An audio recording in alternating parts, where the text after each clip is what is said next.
The airport terminal buzzed with the usual rhythm of travelers rushing to flights, announcements echoing overhead, and the low murmur of people in line at the security checkpoint. The polished floors gleamed under bright lights, reflecting the well-dressed passengers heading toward gates. Near the VIP lounge entrance, a tall man in a tailored navy suit stood calmly, checking his watch. His name was Michael Carter. He carried no visible stress, just the quiet confidence of someone used to moving through important spaces. As Michael stepped toward the lounge, a uniformed security officer intercepted him abruptly. The officer's name tag read, Officer Daniels. His expression was stern, his tone sharp. "Excuse me, sir," Daniels said, holding up a hand. "This area is for authorized personnel only." Michael looked at him evenly. "I'm aware. I have access." Daniels raised an eyebrow. "Do you? Because you don't look like someone who belongs here." A few travelers nearby glanced over, sensing tension. Michael's posture stayed calm. "I'm heading to the executive wing. I have a meeting before my flight." The officer smirked slightly. "Right. And I'm supposed to believe that?" Michael handed over his identification without hesitation. Daniels barely glanced at it before scoffing. "A pilot, huh? You. Interesting." "Yes," Michael replied simply. Daniels leaned in slightly, lowering his voice but keeping the condescending tone. "Listen, I know the airline industry doesn't exactly have a lot of guys like you in those positions. So why don't you tell me the truth about where you're really headed?" Michael's gaze didn't waver. "The truth is exactly what I told you." Daniels narrowed his eyes. "Fine, you can come with me. I'll have to verify this with my supervisor." By now, more people were watching. Whispers spread quietly through the crowd. Michael felt their eyes on him, but he stayed composed. Daniels gestured toward a side hallway. "Let's go. I'm not letting you near that lounge without proper clearance." Michael followed silently, his calm demeanor making Daniels even more irritated. They reached a small security office.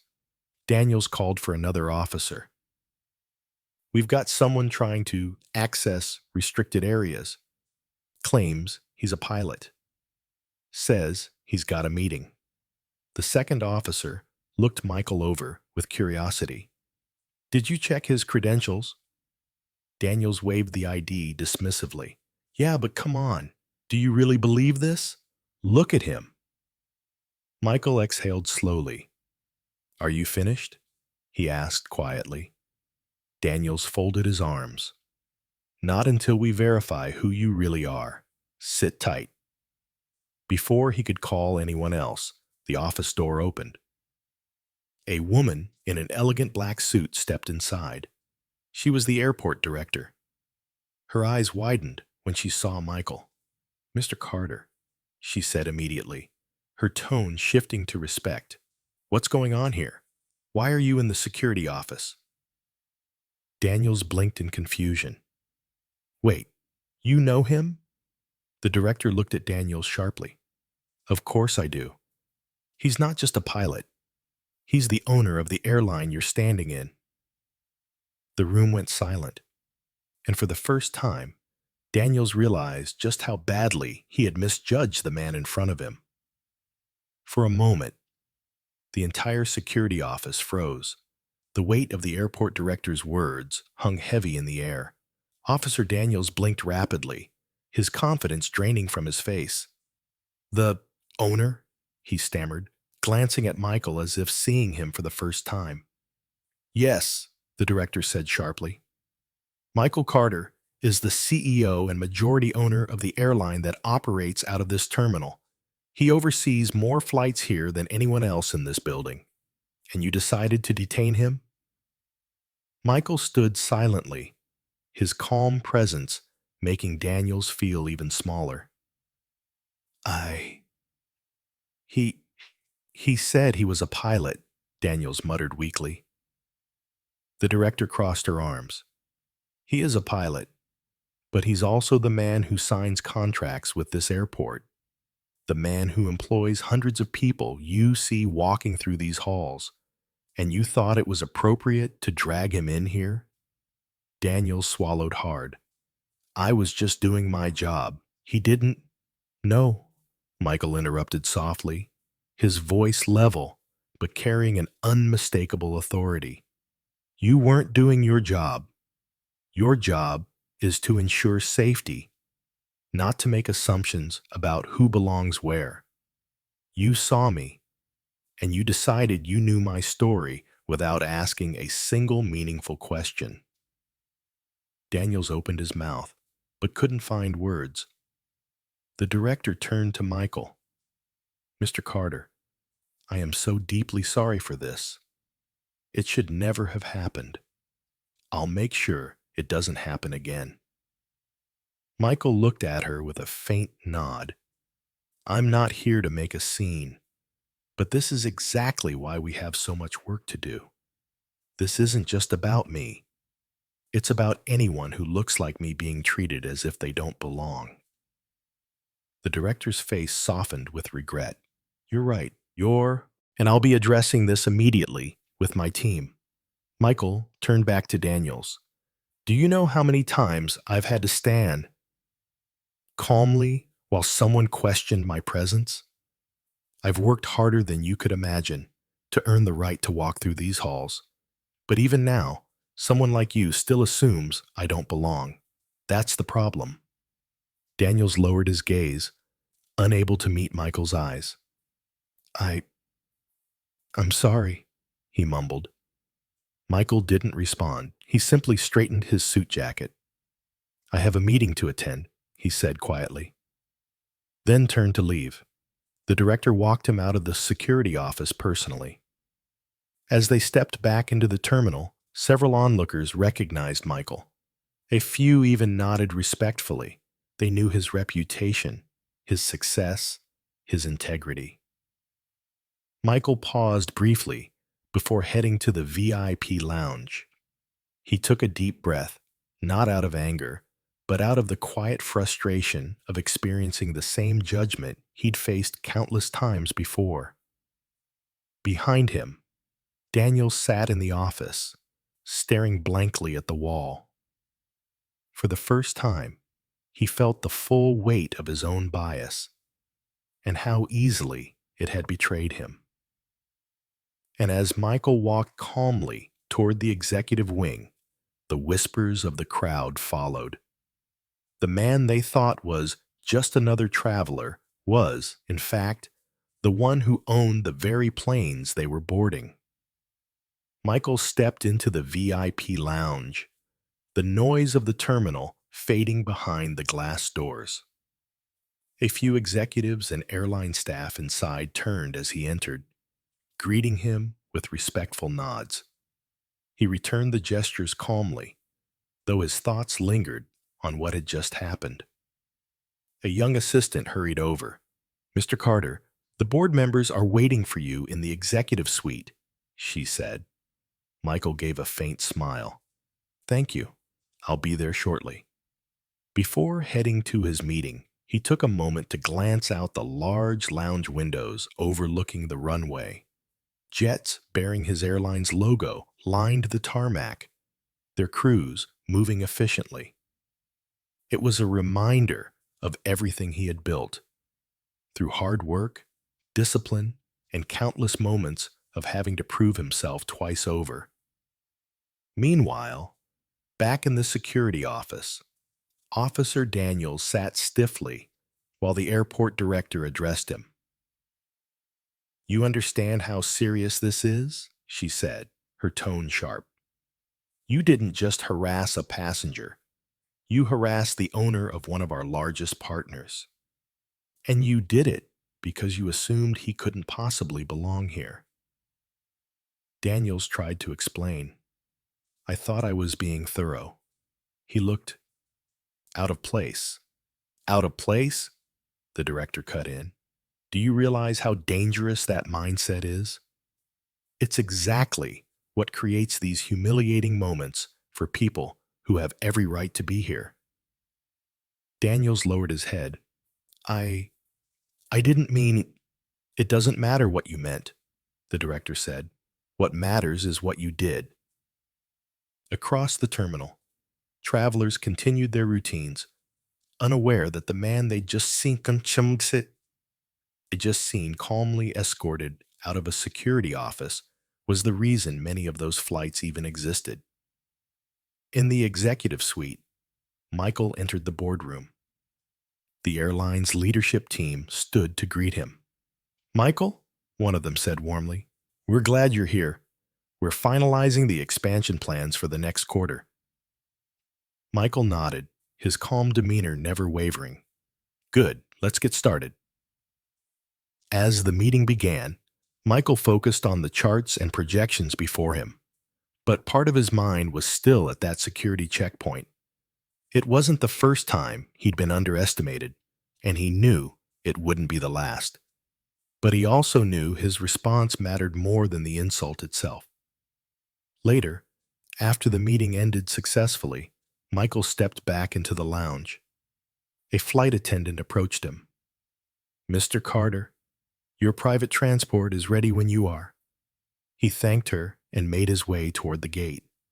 As he walked past the terminal again, whispers rippled through the crowd. Some recognized him now. Word had spread that the man earlier detained by security was, in fact, the owner of the airline. Daniels, still stationed nearby, but now visibly uncomfortable, saw Michael pass. He straightened instinctively, unsure whether to apologize again. Michael paused briefly, meeting his eyes with a calm but piercing look. You saw me as less than I am, Michael said quietly. Next time, try seeing the person in front of you before you decide who they are. And without another word, Michael turned and continued toward the gate, leaving Daniel standing silently, his own reflection staring back at him in the glass walls of the terminal. Michael boarded the private transport that would take him to the airline's main hangar. The crew greeted him with warm professionalism, and for a brief moment, he allowed himself a small breath of relief. Away from the stares and whispers of the terminal, he could focus again on what truly mattered, running the company he had built from the ground up. As the vehicle moved across the tarmac, Michael glanced out at the planes bearing his airline's emblem. Each one represented years of hard work, sleepless nights, and a determination to break through the barriers people like Officer Daniels believed were immovable. Back in the terminal, Daniels remained at his post, but the silence around him felt heavier than before. His colleagues avoided his eyes. Word of his mistake had already spread through the security team. The incident wasn't just an embarrassment. It was a reminder of how easy it was to let prejudice guide actions. Man, another officer muttered quietly, you really didn't know who that was? Daniel shook his head slowly. No, I didn't care to know. I just assumed. The officer frowned. Well, now everyone knows, and it doesn't look good. Meanwhile, in the hangar, Michael met with his operations manager to finalize plans for a new community outreach program his airline was funding.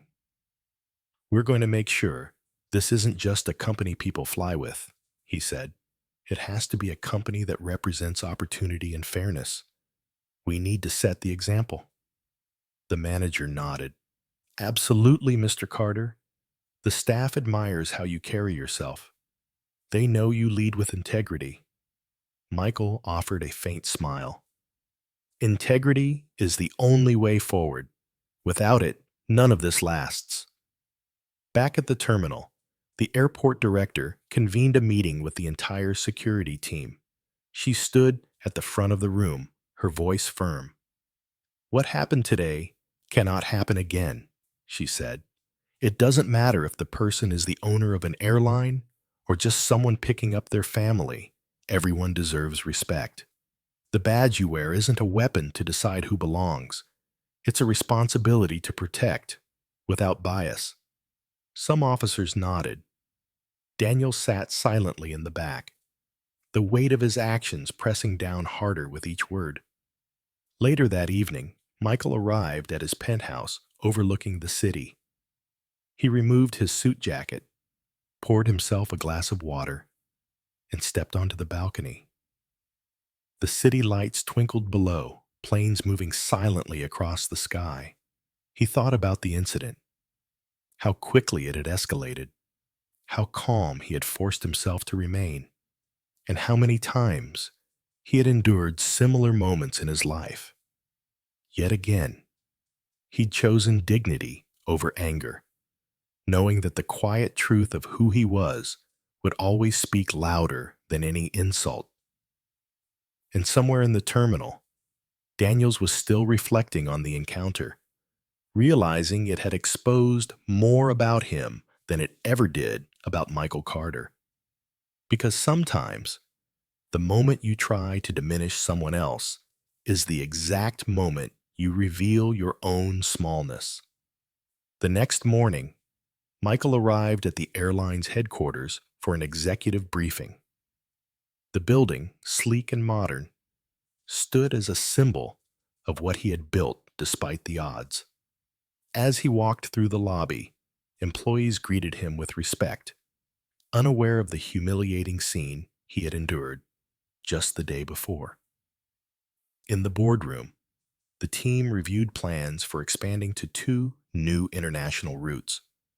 The conversation was focused, professional, but Michael's mind occasionally drifted back to Officer Daniels. It wasn't the insult itself that stayed with him. It was the thought of how many others faced similar treatment without the power or status to counter it. Meanwhile, at the airport, Daniels stood in front of the security team once more. The airport director's voice was firm, but not loud. "This job is about keeping people safe, not about judging them. What happened yesterday isn't just about one mistake. It's about the mindset that led to it. We cannot allow personal bias to cloud our work. Not ever." Daniel shifted uncomfortably under the stares of his colleagues. He wanted to disappear, but he knew he couldn't. For the first time, he was forced to see his actions for what they really were. Not just a routine check, but a humiliation rooted in assumption. Back at headquarters, Michael addressed his executives after the meeting concluded. "Beyond business," he said calmly, "I want our airline to lead in how it treats people. Passengers, staff, partners, everyone deserves dignity. I want that culture to be unmistakable." His words carried weight. The team nodded, knowing their CEO never spoke lightly. Across the city, Daniel sat alone during his lunch break. He replayed the moment when the airport director had called Michael the owner of the airline. The image of Michael, standing calm and composed while he had acted arrogantly, burned in his mind. Later that afternoon, Marcia Carter, Michael's wife, visited him at his office. She listened quietly as he told her what had happened. "It's not the first time," Michael admitted, "but it's the first time it happened so publicly. You'd think wearing a suit or holding a title would change how people see you, but to some, it never does." Marcia placed a reassuring hand on his. "You handled it the way you always do, with dignity. And now, they know exactly who you are. More importantly, you reminded them who they are." That evening, Michael flew on one of his own planes to attend an airline partnership event in another city. As he boarded, the crew greeted him warmly. Passengers nearby whispered in recognition, realizing they were sharing the flight with the man who owned the airline. Back at the airport, Daniels ended his shift in silence. He walked through the empty terminal, his reflection following him in the glass walls. For the first time, he truly understood that authority without respect was meaningless. Michael looked out the window of his aircraft as it climbed into the clouds. He felt no anger, only resolve.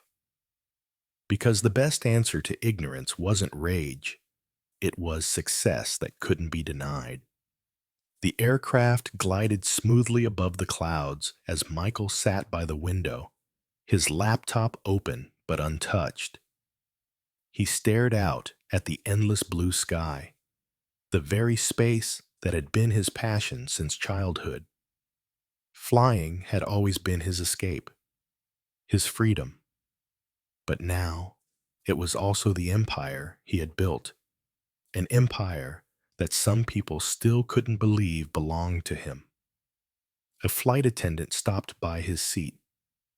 "Mr. Carter, would you like anything before we land?" Michael smiled faintly. "Just some water, thank you." As she walked away, he thought back to how far he'd come. Years ago, he was just a young pilot who had been told repeatedly that he'd never make it beyond the cockpit. He wasn't supposed to sit in boardrooms with global partners, wasn't supposed to own entire fleets. But he had defied every expectation. And yet, even now, a man like Officer Daniels could still see him as out of place. Meanwhile, at the airport security office, Daniels sat through a mandatory retraining session. The instructor's voice was calm but firm. "Every person you stop deserves to be treated as an equal. You don't know their story. And when you assume, you don't just embarrass them, you reveal your own ignorance." Daniel shifted uncomfortably. Each sentence felt like it was aimed directly at him. Later that day, Michael landed and attended the partnership event. Executives from around the world shook his hand, addressing him with the respect he had earned. But even surrounded by luxury and recognition, his thoughts remained grounded. He knew not everyone would see past the surface. That evening, Marcia called to check in. "Are you all right?" she asked softly. "I'm fine," Michael replied, "but I can't stop thinking about how many people go through what I did, without anyone to step in, without anyone realizing who they really are." Marcia sighed. "You can't change everyone, Michael. But you can keep showing the world what real strength looks like. You've done it before. You'll keep doing it." Back at the airport, Daniels left his shift in silence. For the first time, he didn't just feel embarrassed. He felt the deep discomfort of realizing his actions were part of something much bigger than one moment. Meanwhile, Michael boarded a private shuttle back to his hotel. As he sat quietly, a young pilot approached him hesitantly. "Mr. Carter," the pilot said, "I just wanted to say, you're an inspiration. Seeing someone like you in this position makes me believe I can achieve more too." Michael smiled genuinely. "You can. Don't let anyone's assumptions define you. Ever." Later that night, in his hotel room, overlooking the city skyline, Michael sipped tea and let the day settle. He thought of Daniels, of the look on his face when the truth had been revealed. He didn't need revenge. He didn't even need an apology, because the success he carried spoke louder than any insult ever could. The following morning, Michael attended a breakfast meeting with key investors in the airline. They gathered in a sleek, glass-walled conference room overlooking the bustling airport. One of the investors raised a toast. "To Michael Carter," he said, smiling. "A man who proves that vision and perseverance can take you higher than any plane." Michael smiled politely, accepting the gesture, but deep down, he thought of how hollow such praise could feel when outside this room, people like Officer Daniels still judged him by nothing more than skin and presence. Meanwhile, back at the airport, Daniels was filing reports quietly at his desk. His colleagues were talking among themselves about the incident. "You really didn't know who he was?" one of them asked. Daniels kept his head down. "I didn't ask. I assumed." "And it backfired," the colleague replied. "You're lucky the airport director didn't suspend you." Daniels didn't answer. He knew luck had nothing to do with it. He'd been spared harsher consequences because Michael hadn't demanded them. That, in itself, was humbling. Across town, Michael left the investor meeting and visited one of the airline's flight training centers. Young pilots in crisp uniforms were gathered for a seminar. When they saw Michael enter, they straightened immediately. One of the trainees spoke up. "Sir, it's an honor. We've read about how you started as a pilot and built all of this. It keeps us motivated." Michael smiled faintly. "I started with nothing but determination. But remember this, no matter how far you go, there will always be people who doubt you. What matters is how you respond. Let your success speak for itself." Later, as Michael prepared to leave, a trainee hesitated and then asked, "How do you stay calm when people disrespect you?" Michael thought for a moment before answering. "Because reacting with anger won't change them. But staying calm, that makes them face themselves, and it reminds you who you really are." Back at the airport, Daniels was called into the director's office once again. She looked at him firmly. "You have a choice," she said. "You can keep seeing people through your narrow lens, or you can change. I expect better from everyone on this team. This is your chance to prove you can do better." Daniels nodded silently. "I understand." That evening, Michael returned to his penthouse. Marcia greeted him at the door with a warm smile, and for a moment, the weight of the day eased. They sat on the balcony together, watching the city lights sparkle like stars below. "You changed that man," Marcia said softly. Michael shook his head. "I didn't change him. I just gave him the chance to see himself clearly. The rest is up to him." Across the city, Daniel sat alone at his kitchen table, replaying the moment he'd dragged Michael into the security office. He felt the sting of shame, but also the faint stirrings of resolve, because sometimes the hardest lessons are the ones that finally force you to grow. The next day, Michael had a scheduled appearance at a global aviation conference. As he stepped onto the stage, the audience of industry leaders, pilots, and innovators rose in applause. Cameras flashed as he took his place at the podium. "Success," he began, his voice calm and steady, "isn't just about how far you go. It's also about how you handle the obstacles along the way. In this industry and in life, you will face doubt, prejudice, and people who underestimate you. The key is never letting those moments define your worth." The crowd was silent, hanging on every word. Michael didn't speak about the airport incident directly, but his message resonated deeply with anyone who had ever been judged unfairly. Meanwhile, back at the airport, Daniels was on another shift, standing at the same checkpoint where it had all happened. But his approach was different now. He greeted travelers with a neutral, professional tone, careful not to let assumptions guide his actions. When an older man in casual clothes approached the VIP lane, Daniels paused. His old instincts might have questioned the man's presence, but this time he simply said, "Good morning, sir. May I see your credentials?"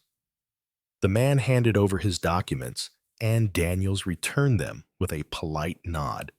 No unnecessary remarks, no judgments, just professionalism.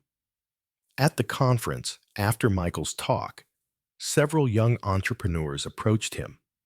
"Mr. Carter, your journey inspires us," one said. "You've shown us that dignity is more powerful than anger." Michael smiled slightly. Dignity isn't about staying silent. It's about choosing how you respond. That's where true power lies.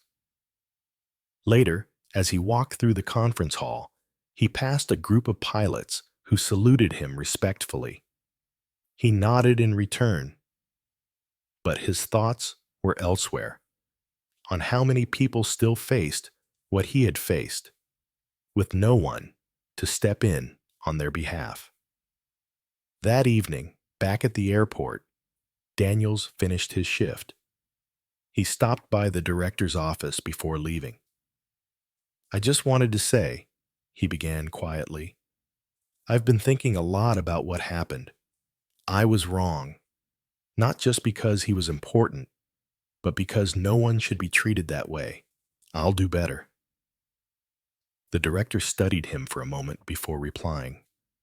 "That's the only acceptable answer.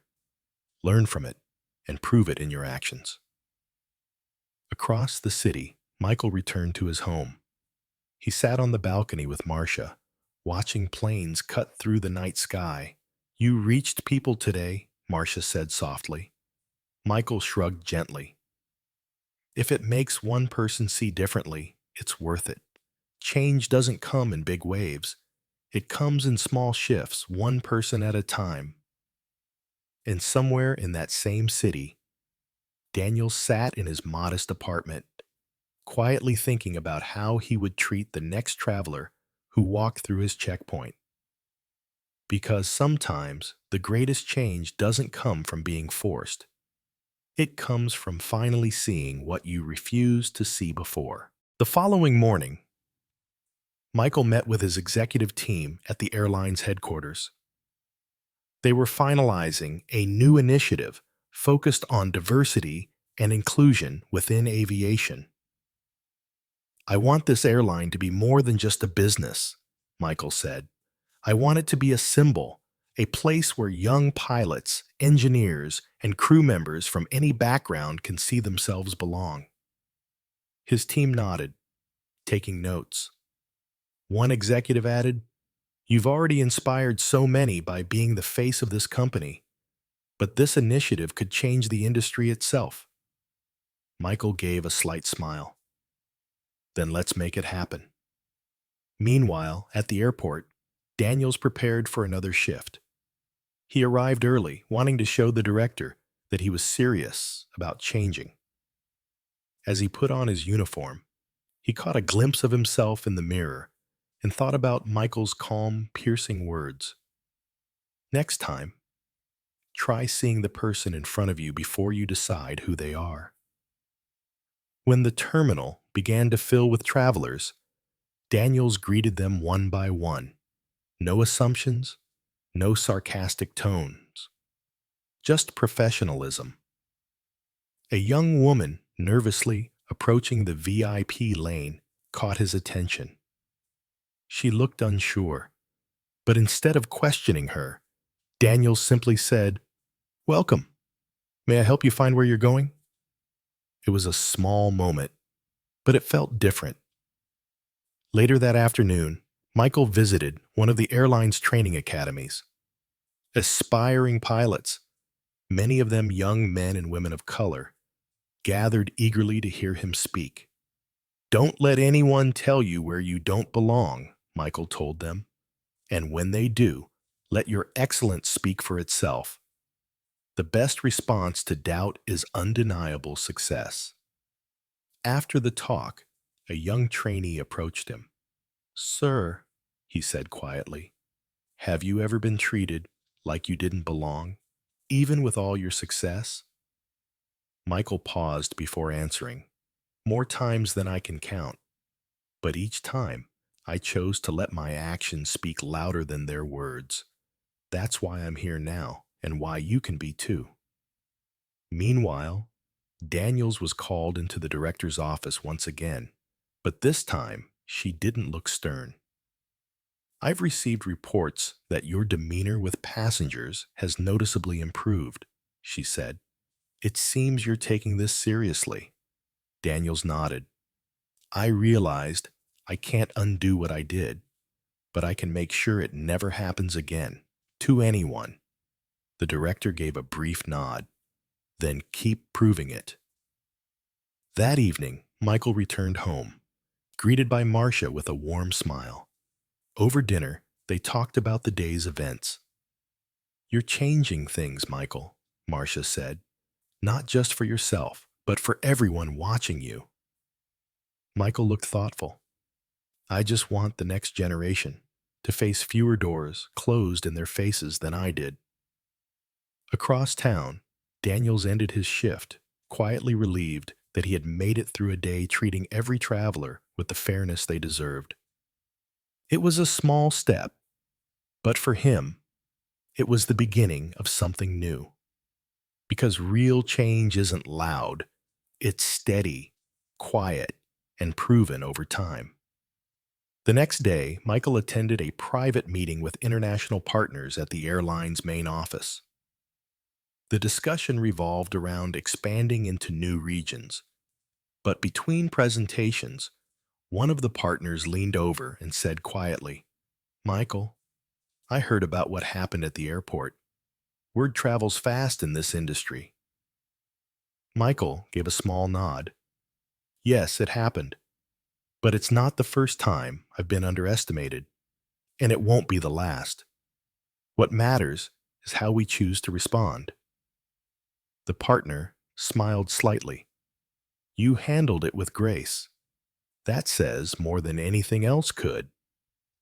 Meanwhile, back at the airport, Daniels stood at his post during the morning rush.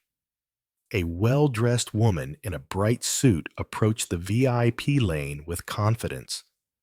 Daniels greeted her politely and asked for her credentials. She handed them over with a smile, and Daniels returned them without hesitation, saying, "Thank you, ma'am. Have a great flight." She looked pleasantly surprised by his respectful tone. "Thank you. That was very kind." Daniels felt a strange sense of relief. It was a simple interaction, but it showed him that he was capable of doing better when he put aside judgment. Across the city, Michael visited a community outreach program his airline sponsored.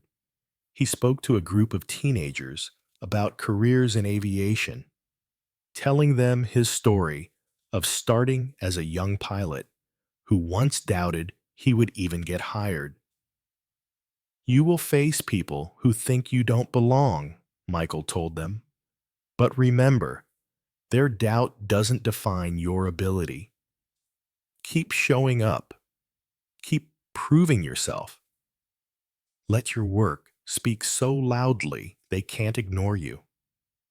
One teenager raised his hand and asked, "But doesn't it hurt when they look down on you?" Michael smiled softly. "It does. But every time it happens, it reminds me why I have to keep going. Not just for myself, but for everyone who will come after me." Later that afternoon, Daniels was called into the director's office. She studied him carefully before speaking. "I've been observing your conduct these past few days," she said. "There's been a noticeable change. Passengers have even complimented you. I hope this isn't temporary." Daniel straightened. "It's not. I realized that what I did to Mr. Carter wasn't just wrong. It showed me the kind of officer I don't want to be. I'm taking this seriously." The director nodded slowly. Good. Keep it that way.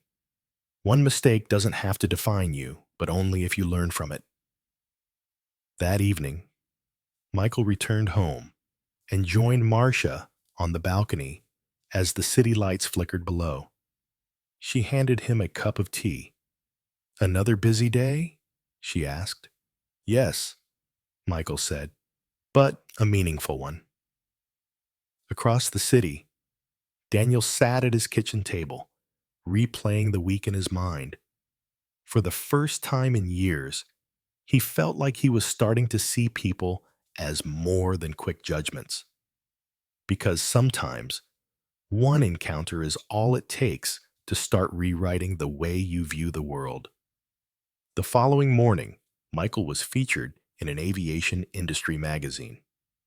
The headline read, "Breaking Barriers, the pilot who became an airline owner." The article detailed his journey from a young man with a dream to the leader of one of the fastest growing airlines in the country. As he flipped through the article in his office, Michael thought about how far he had come. Yet despite all the accolades, he knew there would always be moments, like the one with Daniels, where some people only saw the surface. Meanwhile, at the airport, Daniels was preparing for another shift. He stood a little taller now, more intentional in his approach. As the morning crowd moved through security, he greeted travelers with a measured tone, his eyes meeting theirs without judgment. A young man wearing casual clothes and carrying an expensive-looking briefcase approached the VIP lane. Daniel smiled politely. "Welcome. Can I see your pass?" The man handed over his credentials. Daniels checked them carefully and handed them back with a courteous, "Thank you. Have a safe trip, sir." The traveler looked slightly surprised, but nodded in return. It was a small exchange, but it marked a quiet shift in how Daniels treated people. Back at the airline headquarters, Michael held a meeting with his executive team about creating new scholarship programs for underrepresented youth in aviation. Too many talented kids give up because they think they'll never be given a fair chance, Michael said. We're going to change that. Our company will open doors for them. The same way I had to fight to open my own. The team nodded, inspired by his vision. Later in the day, Daniels was approached by the airport director. She handed him a file. "These are the final notes on the incident. Mr. Carter didn't request any further action against you. In fact, he didn't even file a formal complaint. He just walked away with dignity. I hope you think about why." Daniels nodded slowly, humbled. "I've been thinking about nothing else since it happened. He didn't need to yell or threaten. That silence said more than words ever could." Across the city, Marcia met Michael for lunch. She listened as he explained the scholarship plans. "That's why you always keep your composure," she said softly. "It's not just about you. It's about everyone watching. You're showing them a better way forward." Michael smiled faintly. "If one person feels encouraged to keep going because they saw me do it, then it's worth it." That evening, as the day's flights wound down, Daniels finished his shift and walked out of the terminal. He looked up at one of Michael's planes taking off, its lights glowing against the twilight sky. For the first time, he saw more than just an aircraft. He saw the story of a man he'd once tried to belittle, now flying far beyond reach. Michael, meanwhile, returned home and stood quietly on his balcony. The city stretched out beneath him, full of lives intersecting in ways unseen. And somewhere down below, a man who had once judged him was learning, quietly, how to see the world differently. The next morning, Michael hosted a press briefing at the airline headquarters to announce the new scholarship program for aspiring pilots and engineers. Cameras flashed as he stepped up to the podium. "This industry changed my life," he said calmly. "But I know it's not always easy for people who look like me to find their place in it. That's why we're launching a program to support talented young people who deserve a fair chance to fly, no matter what anyone assumes about them." The room erupted in applause. Reporters raised their hands, eager to ask questions. One asked, "Mr. Carter, have you personally faced challenges because of bias?" Michael gave a small, thoughtful smile. "I have, and I know many others still do. But I believe every challenge is an opportunity to show what you're truly capable of. That's the message I want to leave for the next generation." Meanwhile, at the airport, Daniels was walking his rounds quietly. The usual chatter from travelers filled the terminal, but his demeanor had changed. Calmer, more patient. A young family approached the VIP lane. Daniels offered a warm smile. "Welcome. May I see your passes?" The father handed over the credentials nervously, but Daniels checked them and returned them with a genuine, "Enjoy your flight." The father smiled back, clearly relieved. Back at the press briefing, Michael wrapped up the session and was approached by a young journalist. "Mr. Carter," she said, "I've covered your story before, but today it feels different. It's like you're not just leading an airline, you're leading a movement." Michael shook her hand. "I'm just doing what I wish someone had done for me. Sometimes change starts with one person making it harder for doors to stay closed." Later that day, Daniels was called into the director's office again. She handed him a memo about a new mandatory training session. "This is part of our commitment to do better," she said. "You're expected to attend." Daniels nodded. "I will. And thank you for not giving up on me after what happened. I needed the wake-up call."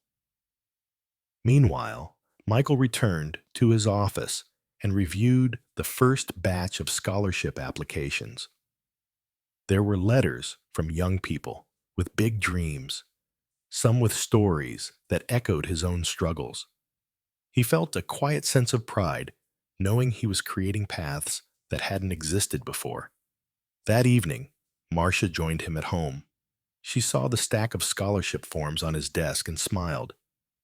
"You're turning one ugly moment into something beautiful," she said softly.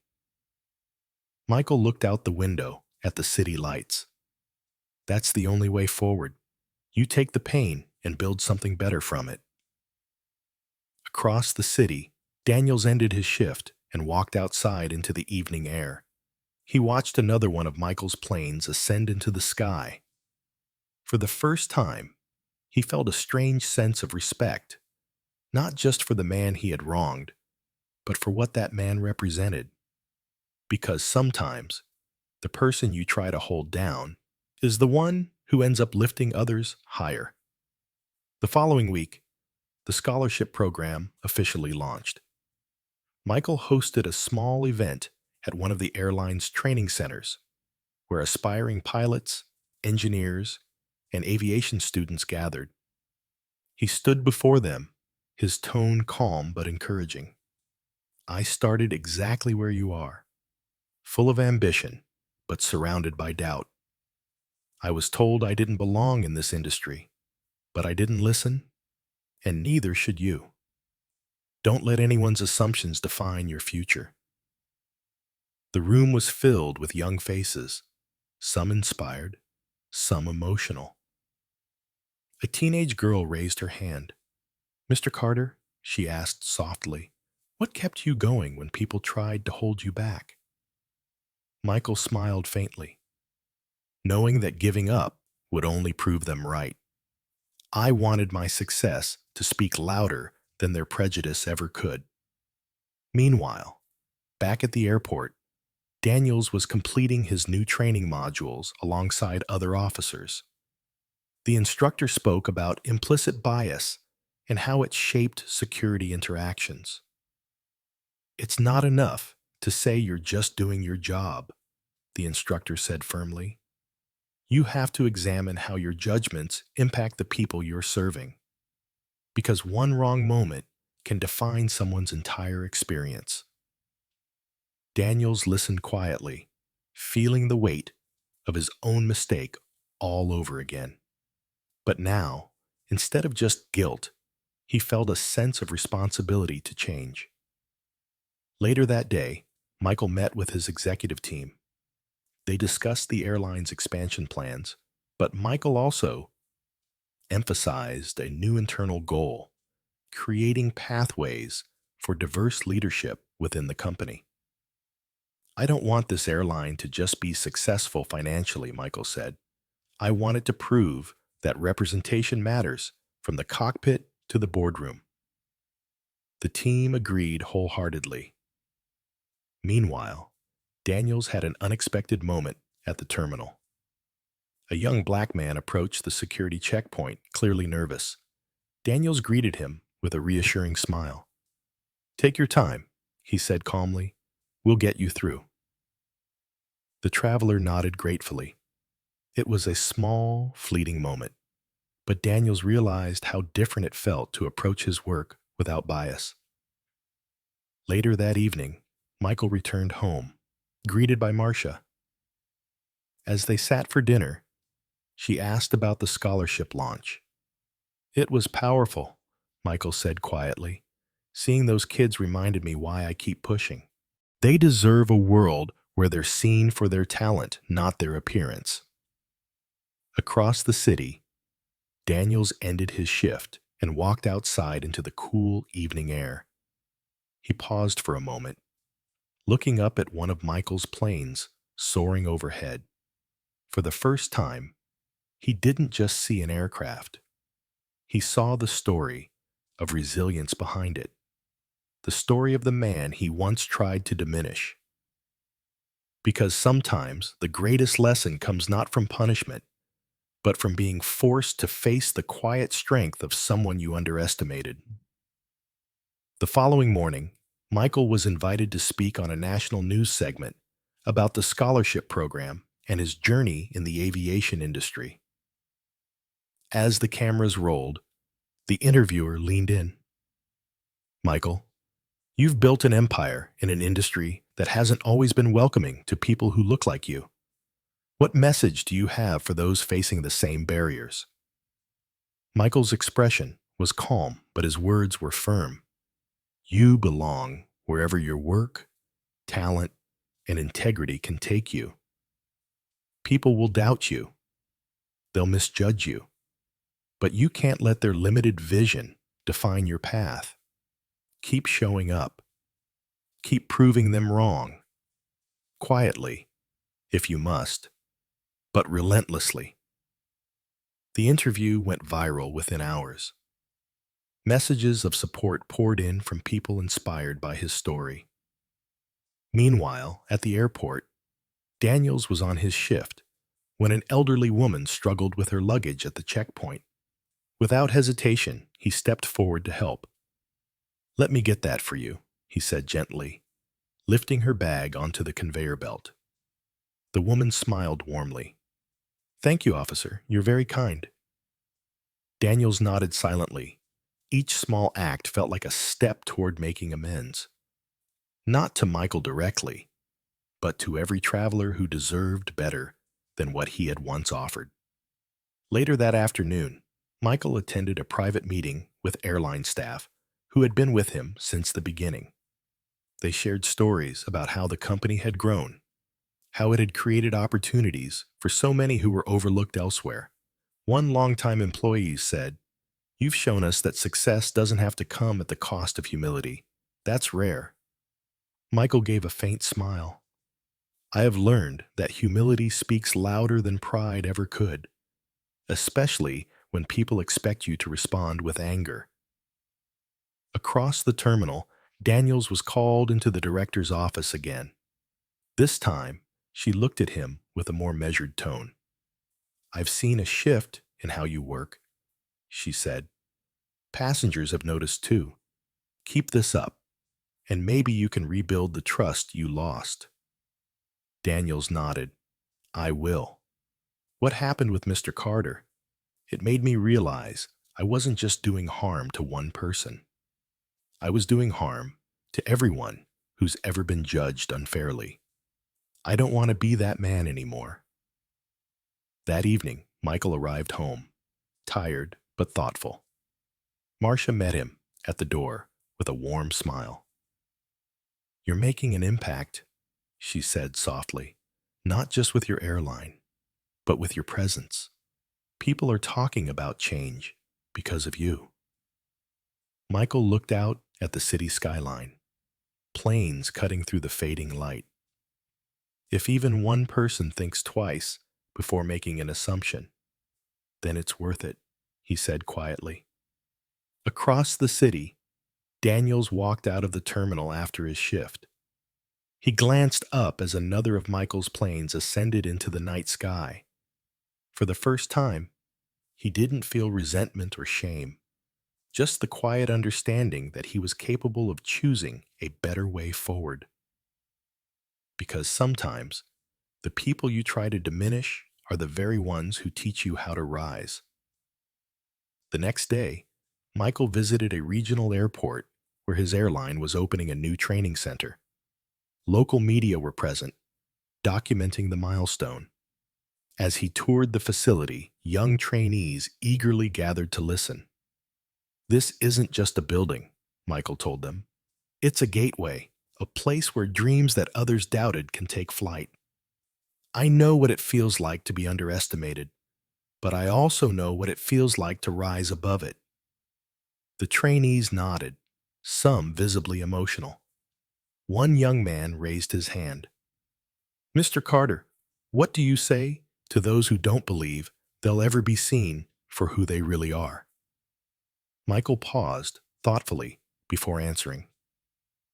You don't live your life to convince them. You live your life to prove to yourself that you're capable. Their doubt will fade. Your accomplishments will remain. Meanwhile, back at the main airport, Daniels was carefully guiding passengers through the checkpoint. A father traveling with his two children seemed flustered, juggling documents and bags. Take your time, Daniels said calmly. There's no rush. The father smiled with relief. Thanks. You don't usually hear that at security. Daniels nodded quietly. Everyone deserves a little patience. Across the city, Marcia attended a community luncheon where she shared Michael's story with others. What struck me the most, she said, was how he stayed calm when it would have been so easy to be angry, and because of that, the man who treated him unfairly had to face himself. Sometimes, dignity is the loudest voice in the room. Back at the training center, Michael met with the instructors, ensuring the program focused not just on technical skills, but also on leadership, confidence, and self-respect. We're not just teaching people to fly, Michael said. We're teaching them to believe in their place in the sky because they belong there as much as anyone else. Later in the afternoon, Daniels was summoned by the airport director once again. I've seen a consistent change in your reports and passenger feedback, she said. You've gone from being the cause of a problem to someone passengers actually appreciate. Keep this up, and you might earn back the respect you lost. Daniels nodded. I learned the hard way that respect has to start with me. I won't forget that again. That evening, Michael returned home after a long day of travel and meetings. Marcia greeted him with a soft smile. You're building more than an airline, she said. You're building hope for people who never thought they'd be welcome in that space. Michael looked out the window at the city lights. If my journey can open doors for even a few more people, then everything I went through was worth it. And across the city, Daniels ended his shift walking out into the cool night. He paused as another one of Michael's planes roared overhead. This time, he didn't just see an aircraft. He saw a reminder of the man whose quiet strength had changed him forever. Because real lessons don't end in a single moment. They live on in the choices you make afterward. The following morning, Michael was scheduled to give a keynote speech at a leadership summit focused on diversity in corporate industries. The ballroom was filled with executives, entrepreneurs, and aspiring leaders. When Michael took the stage, the room fell silent. He didn't start with his accomplishments. He started with a simple truth. Leadership is not about power, he said. It's about responsibility. Responsibility to open doors, to challenge assumptions, and to leave things better than you found them. He spoke about the systemic barriers he'd faced as a pilot trying to rise through the ranks, the moments of quiet prejudice that could have stopped him, and without naming specifics, he alluded to the recent airport incident. There are still people who will look at you and see only what they want to see, Michael continued, but the way you carry yourself in those moments will shape not just their view of you, but their view of what's possible. The audience applauded softly, many taking notes. Meanwhile, back at the airport, Daniels was assigned to assist a group of international travelers who spoke little English. He approached with patience, using gestures and simple phrases to guide them. When they finally made it through security, one of them smiled and said, "Thank you, officer." Daniels nodded, feeling something he hadn't felt in a long time, quiet pride for doing his job the right way. At the summit, after Michael's speech, a young CEO approached him. "Mr. Carter, your words today really hit home. I've been guilty of making assumptions about people. Hearing you speak reminded me to slow down and really see those around me." Michael shook his hand. "That's all we can do. Recognize where we've fallen short and choose better moving forward." Later that day, Daniels was called in for a follow-up review with the airport director. "I've seen you putting in the effort," she said. "Passengers have noticed too. Whatever happened that day clearly taught you something important. Don't forget it." Daniels nodded. "I won't. I know now that one small act of disrespect can stay with someone forever. I don't want to be the reason anyone feels like they don't belong here." Across the city, Michael returned to his office, where he reviewed letters from applicants for the Airline scholarship program. Many of them wrote about how his story inspired them to pursue careers in aviation despite the odds. That evening, Michael and Marcia shared dinner at home. "You're reaching people in ways you don't even see," Marcia said softly. "Even the man who judged you, he's not the same person anymore." Michael looked out the window, thoughtful.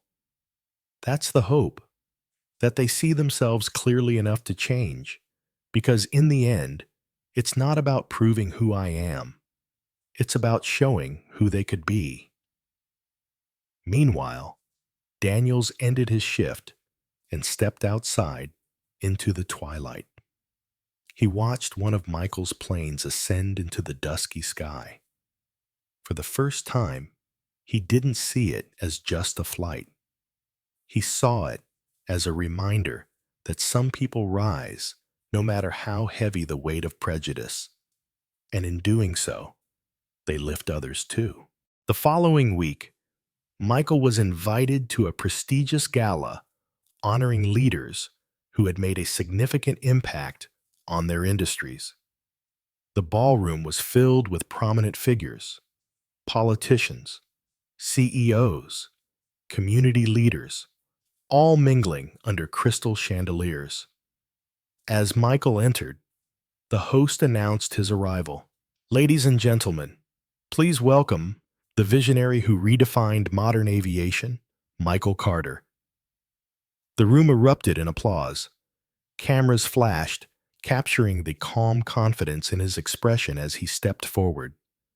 Michael didn't bask in the attention. He simply nodded politely and greeted those who approached him with the same grace he always carried. During the dinner, a journalist seated nearby leaned in. Mr. Carter, everyone talks about your success, but what they admire most is how you carry yourself.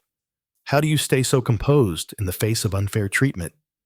Michael paused, choosing his words carefully, because anger gives them power. Dignity takes it back. You don't always have to fight with noise. Sometimes you fight with silence and excellence. And eventually, the truth outshines the prejudice. Meanwhile, back at the airport, Daniels was beginning another shift. The terminal was crowded with travelers rushing to their gates. He watched as a young black businessman in a tailored suit approached the security lane. For a fleeting second, his old instincts wanted to question the man unnecessarily, but he stopped himself. Instead, Daniels greeted him politely, checked his credentials, and said, "Have a safe flight, sir." The man nodded with a polite smile and moved on, unaware that a subtle but important shift had taken place in the officer's mindset. Later that evening, Michael took the stage at the gala to accept an award for leadership and resilience. As he held the glass trophy, the room quieted. "I accept this," Michael began, "not just for myself, but for everyone who has ever been told they don't belong. Success is not about proving others wrong. It's about proving yourself right. And when you rise above the noise, you create space for others to rise with you." The audience rose to their feet in a standing ovation. Across the city, Daniels finished his shift and stopped at a small coffee shop on his way home. He sat by the window, staring at the steam rising from his cup. For the first time, he thought deeply about how many people he had made uncomfortable over the years, how many had walked away from him, feeling humiliated for no reason. He didn't know if he could ever make amends for the past, but he realized he could start with the future. Meanwhile, Marcia watched the gala live stream at home. When Michael returned later that night, she greeted him with a warm smile. "You were incredible," she said softly. Michael took off his jacket and joined her by the window. "I just told the truth," he replied. "That's all it takes sometimes." She rested her head on his shoulder. "You're doing more than telling the truth. You're showing it." Michael looked out at the city skyline, the lights twinkling like stars. He thought about how one humiliating moment in an airport security office had led to conversations, changes, and even personal growth for someone who had once judged him unfairly. Across town, Daniels lay awake in his modest apartment, staring at the ceiling. He didn't feel proud of who he had been, but he felt hopeful that he was no longer that person. Because sometimes the most powerful change doesn't happen in the spotlight. It happens quietly, in the hearts of people who finally choose to see differently. And Michael Carter, without shouting, without vengeance, had planted that seed. The following day, Michael met with his airline's senior leadership team at their headquarters. The room was sleek and filled with the quiet hum of purposeful conversation. On the agenda was the next major initiative, an internal leadership program aimed at preparing young, diverse talent for executive roles. As Michael spoke, his tone carried both calm and conviction. Titles and positions don't mean much if you're not using them to open doors for others, he said. We're going to invest in people who have been overlooked for too long. Our company can't just be about flights. It has to be about creating opportunity. One of the executives nodded. This is why people trust you, Michael. You're not just building an airline. You're building a legacy. Meanwhile, back at the airport, Daniels walked his usual route through the terminal. The morning rush was in full swing.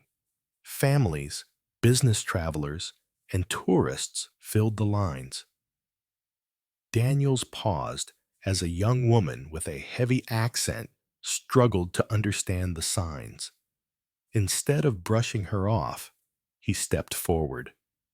Ma'am, can I help you find your gate? She smiled, relieved. Yes, please. Thank you so much. It was a small act, unnoticed by most. But Daniels felt the difference. He was no longer the officer who looked for reasons to question someone's presence. He was learning to see people as individuals, not assumptions. Later that afternoon, Michael visited a flight academy sponsored by his airline. In one of the classrooms, young students sat in crisp uniforms, their eyes bright with ambition. One student raised his hand and asked, Mr. Carter, did you ever feel like giving up when people told you that you didn't belong? Michael smiled faintly. Yes, many times. But every time I felt that way, I reminded myself that if I stopped, they would win. I wasn't just fighting for me. I was fighting for everyone who would come after me. That's what kept me going. The room fell silent, the students absorbing the weight of his words. Meanwhile, Daniels was called into the director's office at the end of his shift. She looked at him thoughtfully. I've received several reports of passengers complimenting your conduct, she said. You've gone from being a source of complaints to someone people notice for kindness. Keep this up, Daniels. I believe people can change when they want to. Daniels nodded quietly. I want to. I don't want to be the man I was that day. Meeting Mr. Carter showed me more about myself than I wanted to see. But I needed it. That evening, Michael returned home to Marcia. They sat together in the living room, reviewing letters from students applying for the new scholarship program. Some of these kids have been through so much, Marcia said softly, holding one of the letters. They're looking for hope, for someone to believe in them. Michael nodded. And we're going to give them that, because no one should feel like their dreams are out of reach just because someone else can't see their worth. Across town, Daniels walked home after his shift. He looked up as one of Michael's planes soared overhead, its lights gleaming in the dusk. For the first time, he didn't just see an airline.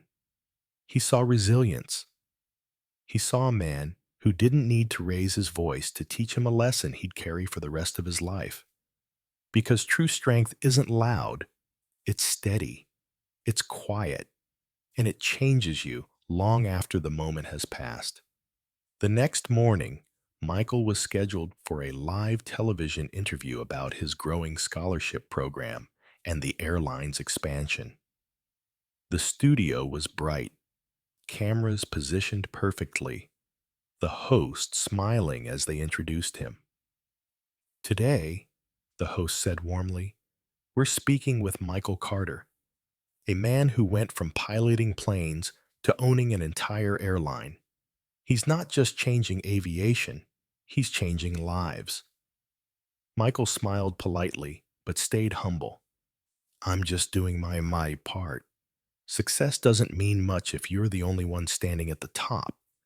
It means more when you create a way for others to climb with you. The host leaned in.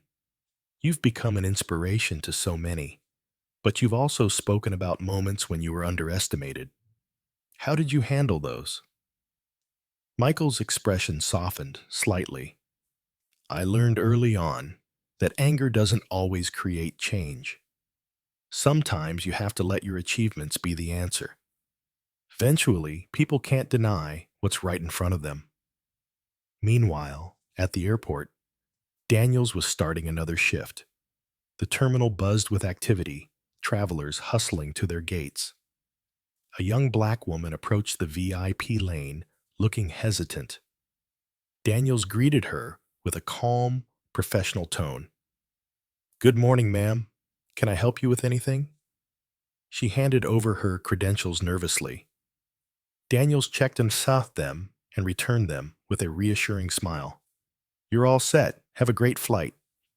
The woman seemed pleasantly surprised, nodding with gratitude before moving on. Daniels realized how much these small changes mattered, not just to the passengers, but to the man he was becoming. After the interview, Michael stopped by the airline headquarters. His team had gathered letters from young scholarship recipients, and he read them one by one. I never thought someone like me could fly a plane. Thank you for believing in us, one letter said. Michael smiled faintly. These were the moments that reminded him why he kept pushing past the prejudice, why he stayed calm, even when humiliated, because the fight wasn't just for him. It was for all of them. Later that afternoon, Daniels was again summoned to the airport director's office. She looked at him carefully. You've made real progress. Passengers have noticed. Staff have noticed. I think it's clear you've changed how you approach this job. Daniels nodded quietly. I've learned that one wrong moment can undo someone's entire sense of belonging. I won't let myself be that moment for anyone ever again. The director gave a small, approving nod. Keep it that way. We all have blind spots, but it's what we do after we see them that counts. That evening, Michael returned home and sat on the balcony with Marcia, watching the city lights glow. She handed him a cup of tea. You look so calm on TV, she said softly. Even when they asked about the challenges, you didn't show any bitterness. Michael smiled faintly. Because bitterness doesn't build anything, but resolve does. Across the city, Daniels finished his shift and paused outside the terminal. He looked up as another of Michael's planes roared into the twilight sky. This time, he felt no resentment, only quiet respect for the man he had once misjudged. For Michael, success had never been about proving anyone wrong. It was about showing what was possible, even when the world refused to see it. And for Daniels, the man he tried to diminish had become the very reason he finally chose to see people clearly. Because sometimes one humbling encounter plants a lesson you carry for the rest of your life. A week later, Michael was invited to give the closing keynote at a prestigious global aviation summit. Leaders from all over the world gathered in a vast hall, filled with banners displaying innovation, progress, and the future of flight. When Michael stepped onto the stage, the room fell silent. Cameras captured every detail, his calm expression, the confidence in his stride, and the quiet authority of a man who didn't need to raise his voice to be heard. I stand before you, he began, not just as the owner of an airline, but as someone who has walked a long road to be here, a road filled with doubt from others, barriers I had to break myself, and moments when I was told, sometimes silently, sometimes aloud, that I didn't belong. He paused, letting his words sink in. But I learned something along the way. True strength isn't loud. It's not about shouting your worth. It's about building something so undeniable that even those who doubted you are forced to see it. And when you build that kind of strength, you make it easier for the next person to follow. The audience applauded softly, many nodding in agreement. Meanwhile, back at the airport, Daniels was walking his shift with a new sense of purpose. A mother traveling alone with two children struggled with her luggage near the checkpoint. Daniel stepped forward without hesitation. "Let me help you with that," he said gently, guiding her through the process. She smiled with gratitude. "Thank you, officer. You don't know how much that helps." Daniels nodded, realizing that these small acts, moments he once ignored, were what truly defined his role. At the summit, Michael continued his speech. Prejudice exists in many forms, often hidden behind uniforms, titles, or policies. But so does resilience, and resilience will always outlast ignorance. My mission now is not just to run an airline, it's to create a future where no one has to fight as hard to be seen for who they truly are. The room erupted in applause, this time louder, stronger. After his speech, a group of young pilots approached him. One of them said, "Mr. Carter, because of you, we believe there's a place for us in this industry. You're showing us what's possible." Michael smiled warmly. "That's why I do this. Remember, the sky has room for everyone willing to work for it." Later that evening, Daniels finished his shift. Instead of heading straight home, he sat quietly on a bench near the terminal, looking at the planes lined up on the runway. He knew one of those belonged to Michael's airline. He thought about the man he had once tried to reduce to a stereotype, and how Michael's calm dignity had revealed more about himself than about Michael. For the first time, Daniels felt something close to gratitude for the lesson, for the chance to see differently, for the quiet opportunity to become better. Across the city, Michael returned home from the summit. Marcia was waiting for him with a warm smile. They sat together on the balcony, looking out at the city lights. "You've changed so much, Michael," she said softly. "Not just this industry. You've changed people, even the ones who didn't deserve your grace." Michael took her hand gently. "If I can make one person see more clearly, it's worth it. Because the real change won't come from me alone. It'll come from the ones who choose to do better after seeing the truth." High above them, another of his planes cut through the night sky, a quiet symbol of how far he had come. 3 lives remain connected by one defining moment at an airport. A man who stayed dignified when humiliated. A man who learned humility when exposed. And a legacy that reminded them both that true power is not in proving others wrong, but in showing what's possible.